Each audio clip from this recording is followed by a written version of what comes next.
ami internet de la Sen TV point info nuyu nañu leen ziar leen dal leen a jàmm seen émission tàkkusaanu askan wi comme ni ñu koy faral di defee chaque lundi ak vendredi tey ni ma ci bokkal plateau bi bokk na ci Franky Ba ak Seydina Omar Gueye Franky nuyu nañ la. waaw soxna Fatou ñu ngi lay fay yow it di nuyu Seydina Omar mi nekk ci plateau bi. di jaajëfal également bépp téléspectateur Sen TV l'original. et puis di am mbégte ñëwaat encore une fois ci émission. merci beaucoup Omar looy nuyoo. maa ngi lay nuyu bu baax Fatou waaye tamit di nuyu sama naataango bi ma bokkal plateau bi. di nuyu tamit suñu mbokku internet yu Sen TV l'original yépp di wax mbégte ak contentement la ñuy am saa su nekk teew ci émission bi di tàkkusaanu askan wi. jaajëf liñ ciy waxtaanee tey ci tàkkusaan gi bokk na ci ñàkk ndox mi nga xamante ni nemmeeku nañ ko fii ci Dakar juste bi nga xamante ni forum bi jàll na ak affaire mi Sénégal gannaaw bi nga xamante ni avocat Amina Badiane génn na daal di wax dinañ ci teg itam li nga xamante ni mooy match retour Sénégal Égypte bi ñu war a joué fii ci Diamniadio ak victoire Eumeu Sène ci Bombardier lii buñ ko xaymaa tey mooy li ñu war a waxtaanee ci tàkkusaanu askan wi ci altine gi dañuy daal di ñëw commencé ak manque ndox bi nga xamante ni fi mu nekk nii Franky nemmeeku nañ ko ci nga xamante ni mooy ci Ndakaaru juste bi nga xamante ni forum bi moom la jàllee mu nekk loo xamante ni nag jaaxal nañu bari jamono ji. waaw soxna Fatou li nga souligné nii dafa di lu yéeme. yéeme na trop mënuñu wax lu dul loolu. ndax ginnaaw semaine bii nga xamante ne ni yëpp. dañ ko mobiliser au Sénégal ci di ñu wax forum de l'eau. dalaloon fi pratiquement ay nit yu jóge partout en Afrique et dans le monde. waroon waxtaanee ndox mi. dafay doon paradoxe ñu génn ci forum bi même pas 2 jours on se rend compte que la capitale sénégalaise est asséchée. Week-end on a passé tout un week-end sans eau. bon yéeme na trop franchement te dafa di loo xamante ne gars yi war nañ ci trouver solution lu mu gën a gaawee. en tout cas yéeme na. Omar sa point de vue ci forum bi. waaw d'abord di wax ne nekk na lu nga xam ne métti na trop ci Sénégalais yëpp parce que ndox moom dafa nekk lu nga xam ne nécessité la. soo ko amul rek pour nga dund day nekk lu nga xam ne lu métti la. mais paradoxe bi ci am mooy forum bi nga xam ne forum mondial de l'eau dañ ci génn même pas 3 à 4 jours ñuy am problème wala boog ay jafe-jafe. ci wàllum ndox fii ci Dakar ak ci yenn ci ay dëkkuwaay ci Sénégal. d'abord man li may wax mooy ndox. man jàpp naa ne waruloon mën a manqué Sénégal parce que soo xoolee ñun nappe bi ñu am dafa jege lool pour nga gas rek am li nga xam ne mooy ndox dafa bëri mais tamit gouvernement wu Macky Sall dañoo dugal plus de 1250 milliards ci wàllum ndox depuis ki nga xam ne mooy président Macky Sall ñëw na fi ba léegi mais tamit KMS kii 3 bi nga xam ne mooy usine bi nekk Kër Momar Sarr liñ fa investir ci xaalis nekk na lu nga xam ne lu am solo la mais malheureusement ba léegi dañuy gis li nga xam ne mooy problème mu ndox di am fii ci Sénégal encore une fois dañ fay jëlee li nga xam ne mooy SDE andi fi Sen'Eau te moom Sen'Eau boobu bi muy ñëw dafa am lu nga xam ne waxoon nañu ko mooy ci wàllum quantité de l'eau dinañ ko am mais tamit dinañ am qualité bu baax mais aussi ci wàllum facture yi dina ci jàpp et malheureusement depuis nga xam ne andi nañ fi Sen'Eau ba léegi problème yi dafa gën di bëri loolu toujours pour dire rek ki nga xam ne mooy président de la République Macky Sall moom sax d'ailleurs mi ngi woo li nga xam ne mooy gouvernement bi ñu def benn audit ci wàllum facture ndox yeeg ni mu chéré donc jot nañu xoolaat li nga xam ne mooy wàllum ndox parce que métti na trop ci askanu Sénégal. en tout cas métti na loolu comme fi nga daanelee ci wàllu Sen'Eau bi parce que ñoom ba ñu ñëwee d'après promesse yi nga xamante ni defoon nañ ko mais dañoo gis ni que ñoom ba ñu ñëwee affaire dafa gën di métti ndox di gën di manqué waxuma la dara waaye facture yi parents chef famille daal di ci sonn loolu Franky ak forum de l'eau bi jàppoon nañ ni fi mu ne nii waxuma la sax Ndakaaru waaye village yi sax ndox mi dina fa mën a yeggee. waaw non xam nga lu jëm ci Sen'Eau moom dinañ ñu baal tuuti du question ne dañ leen di attaquer sax mais on se rend compte que seen ñëw fii nii Sénégal dafa mel ni li mu créé ci ay problème moo ëpp li mu indi ci ay solution ndax non seulement ndox doo am ndox mi du am mais as tuuti ndox mi ngay am du doon ndoxu qualité du doon eau potable mais ñu war ci dolli également facture yu cherté facture ñëpp di ko jooy te li gën a garaaw dans cette histoire mooy bu ñu fàtte ni il y a 2 semaines une semaine de cela semaine bi ñu génn nii également am ay employés travailleurs Sen'Eau yoo xamante ne ñu ngi doon ñaxtu nekkoon sax en mouvement d'humeur di wax ne conditions de travail yu ñuy liggéeyee c'était atroce et puis dafa métti doon laaj changement donc dafay baax encore une fois tamit xam nga nit boo ko dënkee liggéey mu am lu ñu ci jot a dox il faut nga def évaluation malheureusement loolu mooy li ñu mës a manqué au Sénégal duñ def évaluation Sen'Eau ginnaaw bi ñu ko dënkee liggéey bi ba mu fi nekkee léegi ëpp na at yaakaar naa ni balaa ñoo mën a avancer balaa ñoo mën a jàllaat ci leneen dañu war a taxaw dafay laaj gouvernement bi mu taxaw ñu woo leen ñu ñëw comme ni ko sa waay waxee président bi demandé na audit mais lu jiitu audit dafa war a tàmbale ci demander des comptes à Sen'Eau ñu wax ñu réellement ñu comprendre ak surtout KMS 3 bii nga xamante ne lancé nañ ko ñëpp foogoon nañ ko parce que c'est ce qu'on nous a vendu loolu la ñu gouvernement bi gëmloo mooy KMS 3 bi bés bu sottee lépp sotti xam nga KMS 3 bi sotti na depuis des mois ngi nii situation bi avancé wul arrière wul fañ toll woon fa lañ nekkaat ba léegi à Dakar donc et puis Dakar quand on parle de Dakar qui est une presque île xam nga ndox wër ko partout de gauche à droite mais au Sénégal Dakar mooy dëkk boo xamante ne ni amul ndox dafa garaaw quoi te soit bu fekkente ne ni ndox mi dem nañu ba ñi koy gérer ñoom mënuñu ko gérer mais nañ ko jéem a libéraliser buñ ko libéraliser peut-être mën na am yeneen investisseurs yoo xamante ne ñoom ils peuvent faire plus que li Sen'Eau di def donc loolu côté boobu noonu nguur gi moom moo war a jël ay décisions ay décisions yu ferme mu taxawaat xool nan la ñu war a def quoi mu am solution nan lañ ko war a kiiwee en tout cas war nañ ci mën a taxaw bu baax a baax ndax nit moom war nga mën a ñàkk lu nekk rek ba mu des ndox waaw ndax forum bi moom bu day question wu forum bi moom mooy lañ fi waxoon keroog rek waaw parce que keroog ñu ngi ko doon woote bureau la woon rek xam nga woote bureau jotaayu bureau la woon ñi ñu toog séminaire yu mel noonu yàgg na fi am mais résultat yi à chaque fois gis nañu fi ñuy mujj ci biir tiroir yi loolu lañ doon tiit malheureusement moo fi nekk ci wàllum forum bi sax man am na ñu nga xam ne ñu bëri waxtaanee ci ñoom mais ñoom yëgun sax li nga xam ne mooy forum am na fii ci Sénégal ñu bëri yëguñu ko toujours pour dire que rek sénégalais lambda bi li ko soxal du wàllum forum mais ana naka lay def ba am ndox bu nga xam ne bu am qualité la mais tamit saa yu ko soxlaa mu koy am mais sànq dafa souligner lu am solo Dakar soo xoolee li ko wër lépp ndox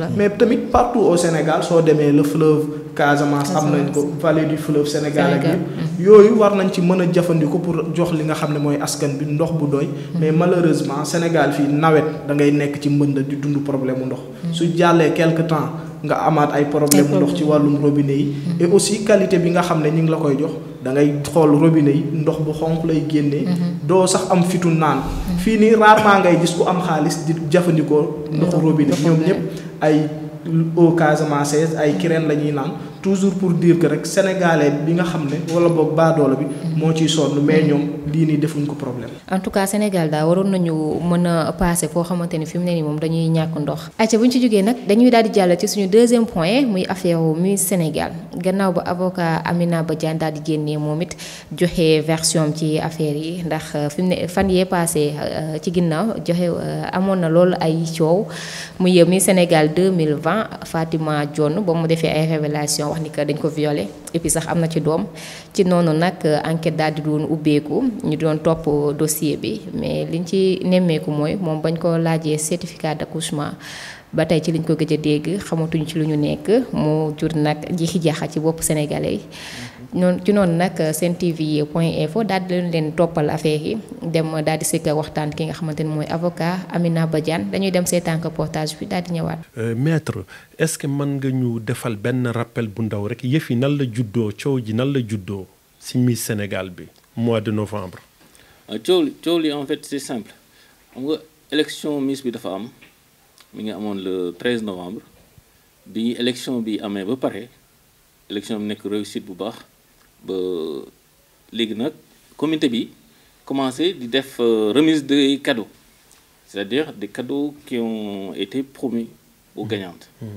Donc c'est à l'occasion nag de la fameuse cérémonie de remise des cadeaux que benn journaliste évoquait l'affaire du viol présumé de la gagnante de l'élection de 2020 muy Fatima Dione ci la nag la présidente du comité Aminata Badiane ci la ci en fait question bi da ko bett donc elle a répondu comme elle a pu. waaw mu def déclaration boo xam ne nag boo xam ne mauvaise communication mais en fait bokkul ci loo xam ni loi da koy daan.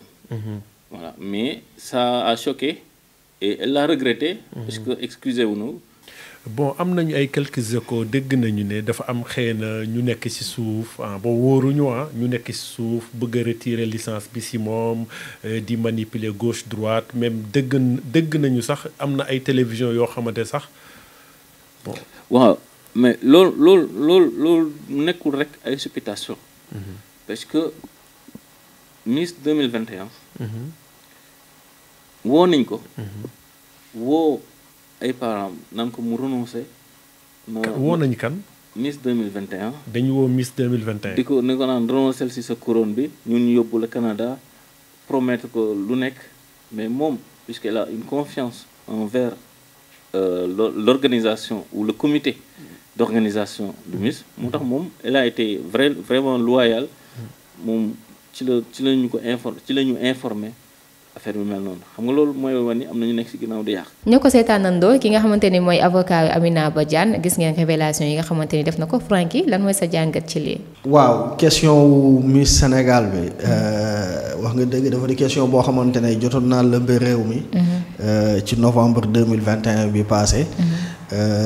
Effectivement comme ni nga ko waxee ginnaaw ba Miss 2020 bi génnee woon di wax ne dañ ko violé ci biir organisation bi. mu indi woon. polémique au Sénégal. bëri woon ci ñoo xamante ne it nag sans maîtriser la chose jógoon nañ ci jot cee song comité d'organisation bi. à travers sa présidente muy Amina Badiane. mais dernièrement. Développement yi am dernièrement nañ ci enquête bi. On a été tous déçus et puis surpris de savoir que dame bi enquête bi li mu génnee mooy accusatrice bi li muy doon wax noonu lépp ay rêve la woon rek ay gént yu mu toog dajale ay jouer ay film moom la woon. c'est malheureux franchement pour l'image d'une institution bu toll ni Miss Sénégal. tey amaana organisateurs yi tey ñàkk nañ ci ay partenaires. ñàkk nañ ci ay sponsoring seen image mën na cee yàqu tout ça là mais comme ni ko avocat bi waxee ci biir reportage bi rek lu ñuy bés bu ñu demee ba justice bi setal carrément deru organisatrice bi du doon lu compliqué également pour ñu retrouver waat sponsoring yeeg liñ ci jot a perdre ak yooyu noonu yëpp donc di ñaan yàlla rek pour une prochaine fois nguur gi également mu gën a dugal loxoom ci biir organisation yu mel nii ndax lu mel ni Miss Sénégal image yu Sénégal lay yóbbu ci biti ça intéresse pratiquement tout le monde donc dafay baax ñu bañ ko bàyyeek benn nit rek ci benn coin wala benn groupe de personnes ak yooyu noonu état bi gën a xool nan la ciy dugalee loxoom ndax mu gën a jaar yoon et puis Sénégal am ci ndam. Omar sa jàngat ci reportage bi. waaw d'abord man j'ai envie de dire que réew mi ñu nekk man bëgg naa ñuy orienter wu un tout petit peu vers li nga xam ne mooy la philosophie de Descartes toujours pour dire que rek n'admettre pour vrai que l'évidence le certain et non le probable loolu li ma ciy wax mooy bul dégg teel rek naan ma tege damm loolu dañ koy tere et malheureusement le Sénégalais est trop sentimental le Sénégalais est trop émotionnel am na ay sujets yu nga xam ne dès l'instant que nga dégg ko rek sans nga connaître le vrai vif du sujet da ngay jël position di def ay jugements et malheureusement Sénégalais yu bëri dañ doon joxañ ki nga xam ne mooy Aminata Badiane di ko wax naka su dul noonu alors que comprendre wala boo xamul li nga xam ne mooy affaire viol bi naka la demee woon et soo dégloo li nga xam ne mooy avocat bi ak révélation yi mu def ci procédure bi ak enquête bi da ngay xam carrément que ñàkkoon a maîtriser sujet bi moo taxoon ñu ci bëri di ci àddu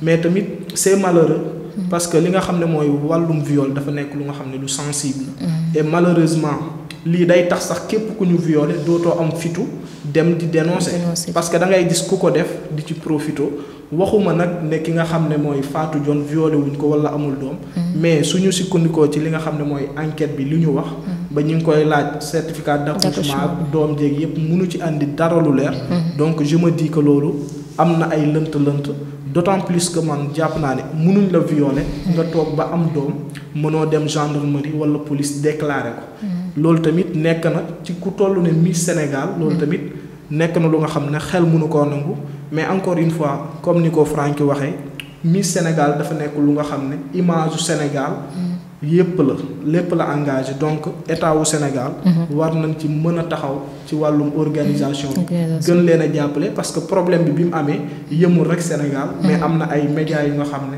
France États-Unis fépp dañ doon traité li nga xam ne mooy kaaw viol toujours pour dire que l'image du Sénégal était en jeu donc état wu Sénégal war na jàpp ci bu baax a baax mais tamit di waxaat encore une fois Sénégal yi sujet bu nga xam ne maîtrise wuñ ko ngalawaay nañ ci wax luñ xam Omar ci côté boobu parce que Amina li taxaw ñu Sénégalais yu bari daal ci kawam mooy vidéo bi nga xamante ne mi ngi doon circuler ci réseaux sociaux yi ba mu naan dafa majeur ku ñu violé ku nekk yow la neex loolu dafay nekk loo xamante ne tamit neexul ci xol parce que sénégalais moom dafa mën a sot am na ñoo xamante ni violé nañ leen xam nga loolu bu ñu koy xool du leen neex ñi nga xamante ni parents yi nga xamante ni seen doom violé nañ leen bu ñuy xool vidéo yooyu tamit dafay nekk loo xamante ne du neex ci xol mais côté boobu avocat bi am na fu mu doon wax mi ngi naan am na télévision boo xamante ni Miss Sénégal 2021 bi proposé nañ ko xaalis bu dul jeex uniquement rek pour mu salteel dellu organisatrice bi Franky. waaw xam nga bu ñu dellu si waatee ci li nga doon wax noonu tout à l'heure avocat wu Amina Badiane bi wax na ko ci reportage bi ñu gis sànq nii que ni dame bi dafa meroon rek maanaam keroog bi muy wax loolu noonu xolam la toppoon rek xolam la àndaloon loolu mais ab moom li mu jiite yëpp est-ce que tamit waru woon mën a am maîtrise ba du wax loo xamante ni du concerné rek parce que li mu wax nekkul que ni kii rek lay concerné mais ñu Sénégalais yu bari dañ cee gis seen bopp.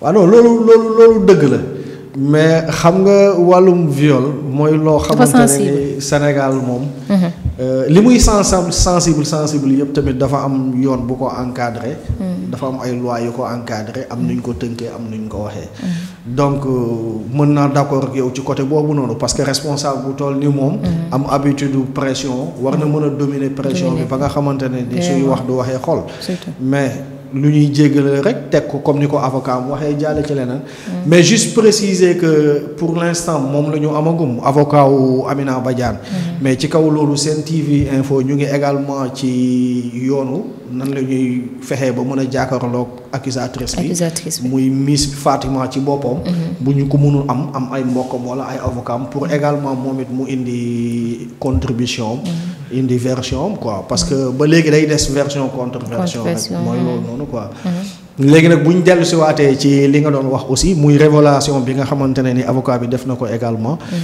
tout le monde s'attendait à ça parce que bi coow li jógee les gens ont senti que y avait une pression externe derrière bu ñu fàtte ne am na ñuy initié woon ay pétition pour jéem a récupérer licence bi ci organisatrice boobu Amina Badiane mais également ci biir sponsor yi njëkk dellu ginnaaw amoon na benn groupe de presse maanaam E-Media ginnaaw ba CEO FAO delloo ginnaaw tak ba coow li jógee E-Media moom it moo njëkkoon retiré soutien am organisateur Miss Sénégal yi donc loolu c'est de bonne guerre fii lañ ko fekk xam nga malheureusement c'est pas une bonne chose Sénégal aussi nit ki bu fekkente ne ni ñefe na ba am benn yëfam li ñu war mooy ñu seet nuñ ko apporter benn soutien topp ci ginnaawam mais ñu bàyyi également Sénégal nit ki saa yu demee ba xeex ba am dara rek ñuy seet nuñ ko foqatee ci loxoom nangu ko indiwaat ko loolu yëpp nag li ko mën a dindi mooy encore une fois foog nguur gi dugal ci loxoom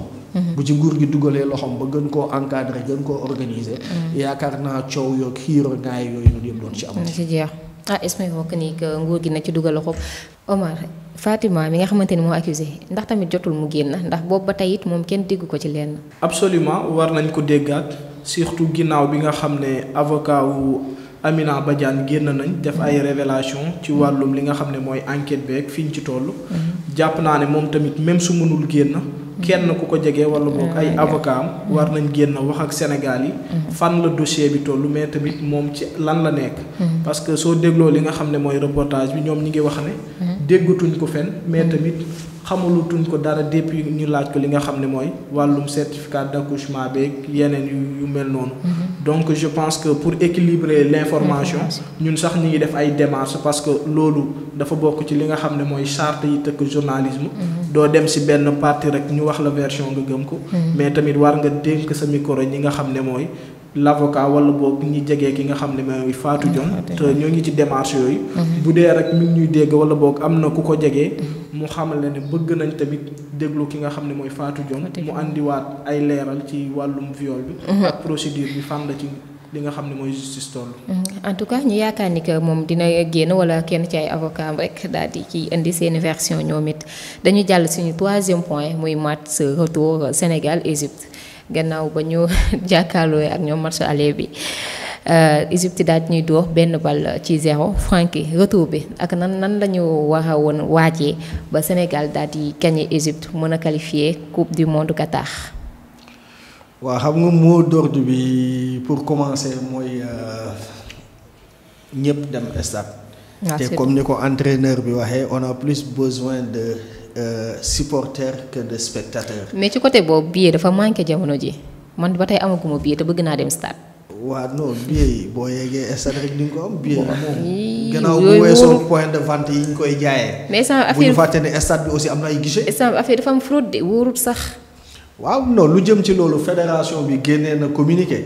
effectivement gars yi ñu ngi doon def benn surenchère de vente de billets en ligne. mais fédération bi génnee na communiqué dégager ay responsabilités am ci billets yi ñuy jaayee en ligne ak yooyu noonu yëpp. donc ñu xam ni rek c'est pas la première fois ñuy organiser match bu toll nii au Sénégal. yàgg nañ ci am nañu expérience. wàllum billet ak loolu noonu yëpp. donc au-delà des points de vente yi nga xamante ne ils ont déjà été fixés par la fédération pour les achats de billets. biir stade ba ca boppam buntu stade ba dina am ay guichet. donc gars yi nañu lijjanti transport bi li ñu war a wax du billet yi. li ñu war a wax mooy stade ba fa mu féetee c'est un peu enclavé. donc question wu transport bi la ñu war a mën a lijjanti. tey dinañ la wax TER. d'accord mais TER ku ne xam na ni Ndakaaru Diamniadio mais Thiès Ndakaaru amul TER. xam nga Mbour Ndakaaru amul TER. donc TER bi fii rek la concerné quoi. léegi qu'est-ce qu'on va nous dire les bus Dakar Dem Dikk. ba tey rek c'est vers ce sens là côté Ndakaaru Diamniadio mais l'autre sens Mbour Thiès Kaolack yeneen régions yi pour mën a yegg si foofu noonu. comment ça va se passer. defe naa fédération bi foofu la waroon gën a porter attention. créer benn plan de circulation bi nga xamante ne ni dina permettre toutes les Sénégalais ñu mën a yegg stade à l'heure à temps te ñu bañ a am problème ci transport bi ndax stade bi fa mu féetee bu ñu fàtte ni pour ñu yor seen oto bopp ñoo ci gën a yomb ci ñoom pour ñu dem fa de ndax soo jaaree ci péage bi sa oto bopp lay laaj ci ngay mën a dem directement foofu noonu mais bu fekkente ne ci route nationale RN1 bi nga jaar fële à partir de gendarmerie Diamniadio bi day sori trop fi oto yi di yem ak stade bi fi mu féetee xam nga li ma la wax donc question boobu la ñu waroon gën a atténuer wu quoi amoon na en tout cas Omar moom dafa ut biyam lijjanti boppam en tant que rédacteur en chef mu bàyyi lii de la liggéey waa war a dem seetaan sans ñun du yoon équipe bu Sen TV bi match bi gars yi mën nañu ko seetaan bu ñu xoolee Sen TV l'original dañ ko fa fekk yéen da ngeen di déplacer. waaye ma yow mosuñoo am billet Omar mais dañuy ñëw ci côté supporters yi parce que gis nañ ni que message yaa ngi jàll ci Facebook bi sénégalais yi naan dañuy waajal égyptiens yi ñi naan ay laser ak affaire yooyu mais est-ce que tamit loolu ñun ñooy dalal ak lu ñu mën a def rek garaawul quoi nañ feefle. non c'est la bonne guerre. ah parce que soo xoolee li nga xam ne mooy match aller bi gis nañ égyptiens yi. coup su amee wala corner dañuy jël ay laser. naa di dañoo saay-saay. di ko dóor li nga xam ne mooy suñu ay joueurs. naa moom noonu la mel. xam nga football pression bi du ci biir match bi rek. des fois football match bi mën nga ko gagner avant sax ngay dugg ci biir loolu tamit rôle supporter yi la mais tamit encadrement bu baax bi nga xam ne joueurs yi dinañ ko am ci wàllum seen préparation ba nekk ci moral bu baax. man je dis que l'espoir est permis parce que 1-0 moom nekk na lu nga xam ne. bëri na bëriwul. mais je rappelle que Sénégal football na ak Égypte 210 minutes sans marquer le moindre but. loolu tamit encore une fois day wonee ne rek li nga xam ne mooy suñu animation offensive muy attaque bi. dafa des. te ki nga xam ne mooy Aliou Cissé tamit war na def ay changements. wala boo xoolaat ana naka rek lay def ba match bi mu dugal ci lu bëri. parce que dès l'instant que nga football 0-0 da ngay perdre 1-1 da ngay perdre 2-1 da ngay perdre. donc le Sénégal pour mu qualifier ci li nga xam ne mooy match bi. soit il faut mu door 2-0. wala boog ay 3-1. donc nekk na match bu nga xam ne du yomb gaa mais tamit ñu xam ne à domicile la ñuy football. loolu nekk na benn opportunité mais tamit am na pression bu nga xam ne nekk na ci li nga xam ne mooy ndodd joueur yi ak coach bi. parce que dafa nekk champion d'Afrique ba pare. ñëw war a teewalaat li nga xam ne mooy Afrique fële ci coupe du monde. mais aussi enjeu bi nga xam ne dañ ko am mooy suñu premier match officiel. li nga xam ne mooy gaynde yi di ko football fële ca stade Abdoulaye Wade de Diamniadio loolu tamit nekkaat beneen pression bu nga xam ne mi ngi ci ndoddu joueur mais tamit man jàpp naa ne ñoom am nañ expérience ku ci mel ni Koulibaly ay Sadio Mané. ba match bi niñ ko war a fubalee dinañ ko fubalee teg ko ci yoon. et incha allah yal nañu yàlla may ndam. yow amiin yal na ndam di ñëw waaw surtout supporters yi. surtout ça nañ teel a ñëw envoyer stade bi. parce que sànq ñu doon wax Sénégal comme ni nga ko doon waxee sànq Sénégal yi mënul supporter ñoom bu ñu leen teeleen dominer rek dañuy wàcc. durant match bi yëpp gars yi nañuy tàngal stade bi di gën di ñaax suñu gaynde yi comme ça. ñu Fatou rassurez-vous gis nga naar yi. li Wally Seck waxoon rek wéyam bi moo ngi soog a am sens.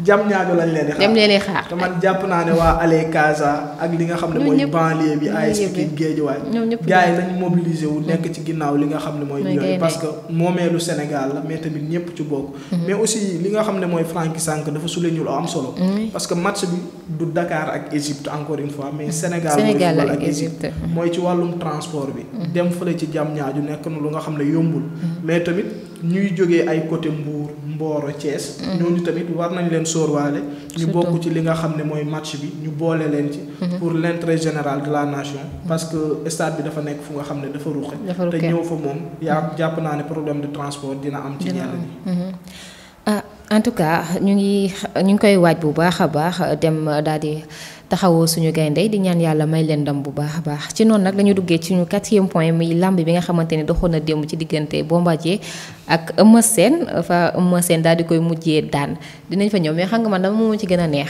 nee na ma lan la Pawlish Mbaye beeg kii bi Pawlish Mbaye ak El Hadj Ouzin Keita ñoom ñoo jaay combat bi. waaye mais seen combat bi dafa neex. dafa neex trop ay mbër la ñaa surtout. yow doo ma bàyyi Ouzin fu mu nekkee mbër. Pawlish booy Pikine la te mënoo juddoo Pikine saay saay syndicat doo mën a bëree mënul nekk waaye Ouzin damaa jaaxal Ouzin ku ko bàyyi mu am fit bu doy ne day bëre. mais bëri na ko de bëri na ba verdict am na. ak i feemam daal. daal da ngay rëy bay bëgg a dee. ay ci ñu daal jàll ci victoire bi nga xamante ni Eumeu Sène am na ko ci kaw Bombardier sa point de vue ci côté boobu. waaw combat wu démb bi mooy li ñuy woowee rek le cercle de 2.0. defe naa ci loolu lañ nekk ci cercle boobu lañ nekk rek parce que làmb ji li ci gën a yéeme mooy li mu wane démb mooy on se rend compte que benn cercle la boo xamante ne ni gars yi dañ nekk seen biir. di tourner rek ndax gannaaw ba Eumeu Sène amee 2 victoires ci kaw Bombardier démb. Bombardier moomu moo am 2 victoires ci kaw Balla Gaye yaakaar naa Balla Gaye am 2 victoires ci kaw Modou Lo defe naa Modou Lo wëlbatiku moom it am 2 victoires ci kaw Eumeu Sène donc c'est à se demander est-ce que jotul également ñu tëmbal leen ci benn tournoi boo xamante ne ni pour régler définitivement cette question loolu day neex tournoi malheureusement combat Balla Gaye Eumeu bi taxaw na defe naa ci lañ jëm nii directement waaw mais est-ce que loolu dina leen séparer ba léegi. mais en fait pour être un peu plus sérieux quoi que l'on puisse dire mooy man sama jàngatu bopp mooy dama yaakaar ne làmb ji. mbir maanaam boo décider aller vers la modernité. il faut faire les choses à fond. faut pas faire les choses à moitié. man yaakaar naa ne làmb ji tey toll na foo xamante ne ni ci xaalis. war nañu gën a mën a réfléchir jàngat. nan lañ koy organiser autour des points. c'est-à-dire li ma bëgg wax mooy xam nga c'est déjà 2 rounds defe naa de 45 minutes la. ok ñaari round la ñaari mi-temps la je crois. mais defe naa war nañ ko mën a yóbbu ci ay ñetti round mu doon ay points. c'est-à-dire premier round. ñu compter nit ki nombre de points yi mu am comme boxe. deuxième round ñu compter troisième round ñu compter. à la fin du combat. juge yi def le cumul des points ñu soog a mën a joxe le vainqueur. defe naa loolu mooy li gën. parce que sinon ce qu'on risque d'avoir c'est ce qui est en train de se passer depuis des années. maanaam ñu gis benn combat ñu def ci un demi-milliard. ay nit yu ko waajal pendant des années. pendant des mois comprendre li mu la. ngeen ñëw ca làmb ba ñi def déplacement ay des centaines de kilomètres par exemple tey da ngay xool ku jógee Casamance Ziguinchor yéeg oto. ñëw ba fii nii stade pour seetaan làmb ja. ci benn affaire de 30 secondes waa ji xaaf xippi ñu ne bif na ko làmb ja jeex na. est-ce que comprendre li ma lay nii dañu war a trouver solution quoi. faut ñu cons combat yi quoi. voilà faire un peu durer le suspense quoi. xam nga affaire bi xaw a yàgg tuuti. nit ñi xaw ko consommer. daa fekk na nekkoo ci géew ba man xaw a yàgg. xam nga sport la rek c'est comme tous les autres sports hein. Boxe sport la. mais boxe day dem ba 12 rounds 7 rounds 12 rounds tu comprends. voilà te déjà que lamb ji 45 minutes la 45 minutes c'est pas n'importe quoi. mais ci biir 45 minutes yi dañ ko war a organiser ba nga xamante ne ni premier mi-temps bi dafay am obligation de cumul de points deuxième mi-temps bi mu am obligation de cumul de points ñu soog a mën a joxe le verdict final mais mu bañ a doon benn verdict ci benn action bu ndaw quoi maanaam loolu laa bëgg a wax. le temps il est déjà là combat bi c'est 45 minutes. donc organisation la laaj la rek ça c'est mon avis ci làmb ji. parce que moderniser ko quoi. làmb dafa neex nag ah. am na place CNG de kii. non gars yi fa nekk ñoo ma gën a xalaat loolu nag xam naa peut-être affaire yee jafe ci ñoom rek te day xaw a mel ni li ñu waxoon léegi ci Miss Sénégal bi rek maanaam encore une fois nguur gi bu ci nangu woon dugal loxoom. amaana ci la ñuy soog a mën a jëm ci loolu. ndax beneen risque bi également mooy. boo seetee ba seet actuellement Sénégal depuis des années ñaari promoteur ñoom ñoo téye làmb ji. tey bu ñu yeggee ci làmb ji ba mu yegg si fii nii tey ba ñuy mën a seetaan combat yu mag yi nii. dafa fekk Gaston nekk fii Luc Nicolaï nekk fii. Aziz Ndiaye moo leen doon ñetteel yaakaar naa te moom rocceeku na ci. donc il faut réfléchir à ça. tey bu Luc Nicolaï décidé woon changer. parce que homme d'affaires la ñu rek bu décidé woon ne damay dem investir ci leneen. Gaston Mbengue ne day dem investir ci leneen. kan mooy organiser combat yi comment ça va se passer kan mooy organiser combat yi tu comprends. donc loolu war na doon li tax aussi nguur gi war a mën a dugal loxoom ci làmb ji ñu téye ko parce que sinon on va droit au mur malheureusement. loolu daal mooy li may wax ci côté boobu muy waxee sax nekk na lu nga xam ne lu am solo la. mais gis nañ jamono ji li nga xam ne mooy GNC. dafay organiser des fois ay làmb. ba semaine passée rek. tegoon na benn tournoi à hauteur de 5 millions. mu nekk lutte traditionnelle. loolu tamit dañ koy rafetlu. parce que dina permettre ñi nga xam ne mooy mbër yu ndaw yi ñuy bëree. soo xoolee jamono ji ñi ci kaw rek ñu yor xaalis rek ñooy bëree ñooy mayante xaalis seen biir. mais mbër yu ndaw yi gars yi tàllaluñu leen loxo bu baax a baax. loolu tamit état war na ci gën a mën a dugal li nga xam ne mooy loxom parce que làmb tamit ñi ciy jëriñu dafa bëri trop. mais su ma ñëwee ci li nga xam ne mooy combat wu Eumeu Sène ak Bombardier man je dirais que voilà force ak masse dafa bokkul parce que soo xoolee Eumeu Sène xëcc bi mu xëcc Bombardier mu daanu man je me dis que est-ce que kii Bombardier dëggantaan la parce que moom ci li ñu koy tagg mooy dafa am doole dafa taxaw mais man jàpp naa ne prise bi waru ko woon mën a daan mais tamit quoi qu'on puisse dire Eumeu Sène dafa nekk ku nga xam ne nekk na champion d'Afrique ci wàllum làmb jàpp daan da ko mënee bu baax a baax mais tamit li ci xaw a reetaanlu rek mooy comme ni mu ko waxee la génération 2.0 bi nga xam ne dañuy daanante rek malheureusement Balla Gaye moo jël ndaare parce que moo ci ëppale ay défaite ci génération boobu loolu xam naa ne sama gars yi duñ ko bëgg a dégg mais tamit jot na ñu organiser leen benn classe bu nga xam ne dina leen permettre ñoom ñi nekk ay mbër yu mag entre guillemets ñu tase comme ça dinañ xool kan moo ci man waaw man xam nga comme man moom du mooy spécialiste làmb jeeg yooyu doon mais wàllum business bi laay wax rek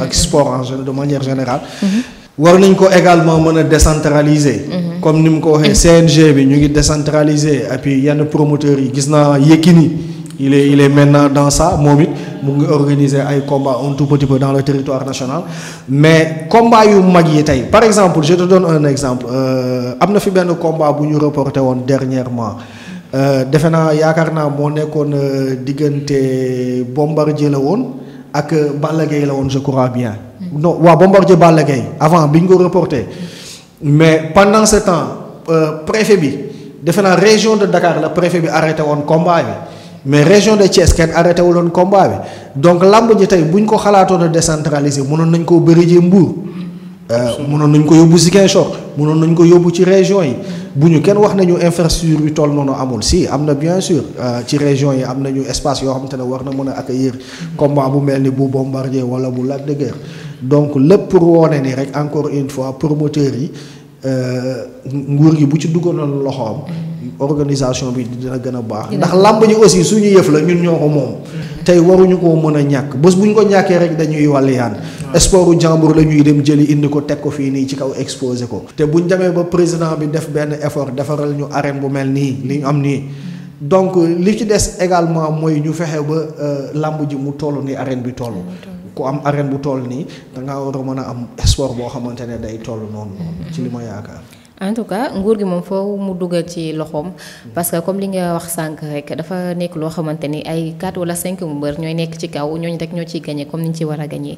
ñeneen ci des ñëpp ay xale lañ di entraîné guddeeg bëccëg dañuy toog lu diir te duñu am combat te loolu sax baaxul parce que dañuy entraîné ba am doole. ñooñu mën na leen a yóbbee ñuy dem di def leneen di ak xeeseeg yooyu te dafay nekk loo xamante ni dafay doy waartal. voilà lii lañ doon waxtaanee tey ci tàkkusaan bi li ñu cërale woon ci waxtu nag dafa daal di jeex Franky looy tàggatoo. ah mais non comme ni ñu tàmbale woon rek gannaaw bañ la gërëmee sant la jaajëfal Seydina Omar mi ñu bokkaloon plateau bi. mënuñu def lu dul remercier bépp téléspectateur bu Sen TV l'original. et puis di leen jox dig daje ci yeneen waxtu ci yeneen bés ci beneen émission. di leen jaajëfal. jaajëfal nañ la ñu nit Omar looy tàggatoo. waaw di la jaajëfal bu baax a baax Fatou mais tamit di jaajëfal suñu rédacteur en chef bu baax. ci li nga xam ne mooy analyse yu pertinente yu muy def. mais tamit di jaajëfal suñu mbokku internet yu Sen TV l'original. ñi nga xam ne ñoo ñuy topp saa su nekk. merci beaucoup Oumar jaajëfal nañ la itamit Franky waxtaan bi am na solo jaajëfal itamit Fatima Zahra Sall mi nga xam ne moo nekkee ci caméra bi naka noonu itamit la ñuy jaajëfalee suñu mbokk internet yu sentv.info di leen jox dig daje beneen yoon beneen thème ci beneen tàkkusaan jàmm ak xéewal